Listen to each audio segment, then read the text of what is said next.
Welcome to Scriptura's layer-by-layer overview of Psalm 121. Where will my help come from? My help is from the Lord, the one who made heaven and earth. Psalm 121 celebrates the Lord as the one who protects Israel, encouraging everyone that the Lord is truly the faithful guardian of his people. The word guard occurs 6 times, making the phrase Israel's guardian a helpful way to remember Psalm 121. He is the faithful guardian. The psalmist can look to the Lord alone for protection, and the Lord himself promises to guard his people from all harm. Psalm 121 has only 2 sections, my help and your guard. In the first section, the psalmist speaks in first person. My help comes from the Lord. He declares that he trusts the Lord using a question and answer technique. The psalmist asks the question, where will my help come from? But he isn't looking for an answer. Instead, this question prepares a dramatic setting for the answer he will give. My help is not from other gods, but from the Lord. He is the one who made heaven and earth, so he alone is able to provide the help the psalmist needs. In the second section, the psalmist addresses his audience. The Lord will guard you. This section is full of guardian imagery. Sometimes this is a guardian who travels with people, protecting them during a journey. Sometimes this is like a city watchman, faithfully watching through the night, never sleeping or dozing off. Sometimes this is a guardian with supernatural powers, protecting the people even from the sun and moon. These images of guarding cover all daily activities, both now and forever. In the whole psalm, the most common emotion is confidence, as the psalmist speaks first for himself and then addresses all of Israel. Psalm 121 is a psalm of ascents, a psalm that would be sung by pilgrims as they traveled to Jerusalem. This psalm speaks of the protection a pilgrim would need, since traveling in ancient times was often dangerous.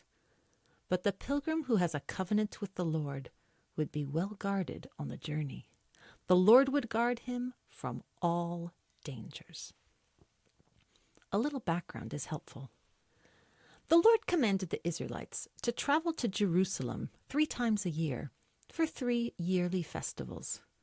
The journey to Jerusalem involved many dangers, like difficult paths, harsh weather, and robbers. Merchants often traveled in groups and hired guards in order to protect themselves against the dangers. The Israelite worshippers, however, would not be able to hire guards like those merchants. They would need to depend on the Lord to protect them on their journeys. The pilgrim journey is a metaphor for a person's life.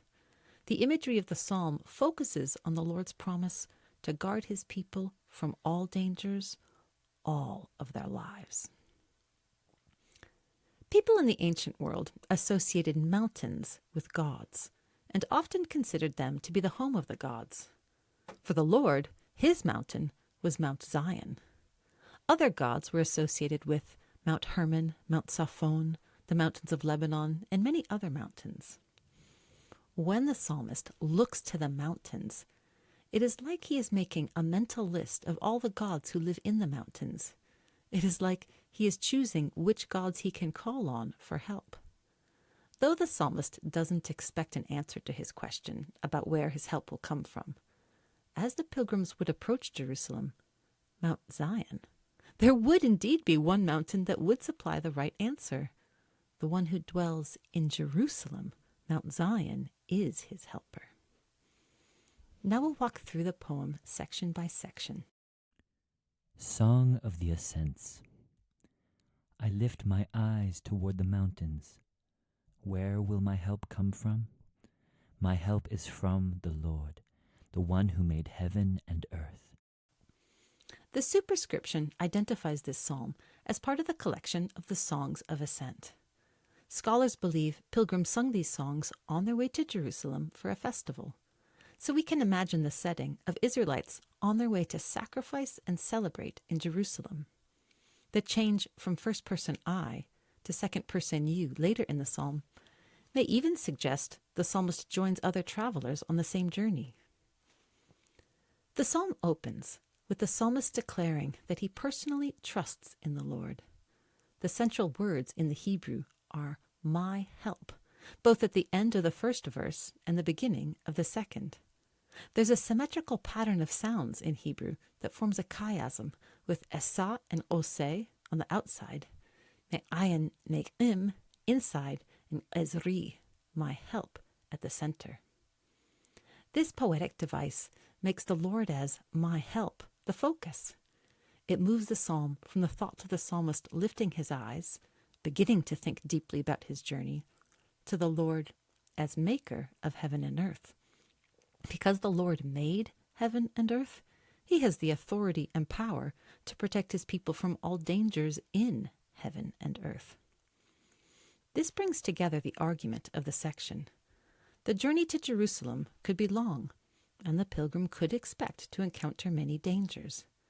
It was culturally expected that pilgrims would ask a god to protect them on a journey like this. As he prepares to ask for a god to protect him, the psalmist looks to the mountains, the homes of the gods, and the sacred places where people offer sacrifices to them. It is as if he's making a list of the available gods, asking which one will be his own help. But the psalmist isn't looking for an answer for his question. Simply asking it compares the Lord to all the other gods. The Lord alone is the one who made heaven and earth. So the Lord alone is an effective helper. The phrase heaven and earth is the first merism, which is a figure of speech that uses opposite extremes to include everything in between. Here, it refers to everything in God's creation. The Lord is the one who created everything, and that becomes the basis for the rest of the psalm. The one who made all of creation remains powerful to guard his people within and even from everything he made. May he not let your foot slip. May the one who guards you not doze off. Indeed, the one who guards Israel will not doze off and will not fall asleep. The Lord is the one who guards you. The Lord is your shade over your right hand. During the day the sun will not strike you, nor the moon at night. The Lord will guard you from all harm. He will guard your life. The Lord will guard your going out and your coming in from now until forever. In the next section, your guard, the psalmist no longer speaks of himself, but begins speaking to those around him. He addresses you, the second person singular, which may stand for a fellow pilgrim traveling with him. One might imagine, as pilgrims sang this song, they probably turned to one another and sang it as a blessing, asking the Lord to guard their fellow travelers. This second section features the key word guard, which appears in every verse except verse 6, which we'll see is on purpose. The psalmist shows the Lord as the one who guards his people in 3 subsections, beginning with 2 wishes. The first wish, in verse 3a, is that the Lord not let his people's foot slip, meaning not let them stumble and hurt themselves on the way. The physical road to Jerusalem was full of obstacles, and no one could be sure they would be safe. When someone's foot slipped, it meant that person faced difficulties and suffered from something harmful. The literal meaning of the verse wishes that pilgrims would be safe on their journey to Jerusalem, but it can also indicate a figurative meaning, wishing that the Lord will protect them throughout life, which is itself a kind of journey. The centerpiece of verses 3 and 4 is the repetition of not doze off. This phrase introduces the image of a guardian or city watchman whose responsibility is to stay awake and keep watch for dangers all through the night. The one who guards these pilgrims of Israel will not doze off. Much less will he actually fall asleep while he is watching. He is always watchful, even in the middle of the night, which can be the most difficult time for the guardian, and the sleeping people are defenseless and most vulnerable. These two verses suggest a pairing of day and night. During the day, when traveling, he will not let your foot slip. During the night, while you are sleeping, he will not sleep. He will always guard you. The day-night pair is clearly stated in the next pair of verses, verses 5 and 6. The proper name, the Lord, is used again in another chiasm, with one who guards, then Israel, then the Lord, and again one who guards. This chiasm occurs at the very middle of the psalm, both because of the number of words and because of the theme. And here in the middle is the core theme. Israel is guarded by the Lord. The Lord is Israel's guardian. This statement summarizes the whole psalm. In verses 1 and 2, there was a question asking who is the helper. In verses 3 and 4 was a blessing. And from here on, we have statements discussing when the Lord guards Israel and from what dangers. In verses 5 and 6, the psalmist describes the Lord's protection with the image of shade. The Lord is a protective shade over the right hand. The right hand refers to what the Hebrew people called the south side of the body, where the sun shines the hottest. People treasured shade in the ancient world, whether it was the shade of a tree or a rock or a cloud, or even a vine, as we hear in Jonah. The scorching sun could be very dangerous, and the protection of shade was very important to stay safe and healthy. In the ancient world, people believed there were also dangers associated with the moon. They thought the light of a full moon could cause blindness or skin diseases like leprosy. During new moons or moonless nights, they thought people were more vulnerable to seizures. By comparing himself to shade, the Lord is showing he is protecting the travelers not only from the sun's heat or the dangers that could come from the moon, but also from the mythical powers people believed the sun and moon had. Verse 6 is the only verse in verses 5 to 8 without the name Lord, which is often poetically used to represent his absence, which would be when danger is the greatest. This verse is structured as another chiasm, covering the range of possible dangers. Dangers from the sun during the day, and danger from the moon at night. However, even all of these dangers will not strike you, even when the Lord seems like he's absent. Even then, the pilgrim is still safe. The Lord's protection is powerful and complete. It's still effective, even though when the Lord does not seem to be absent. Verse 7 states clearly the idea behind the imagery in the previous verses. The Lord will guard you from all harm.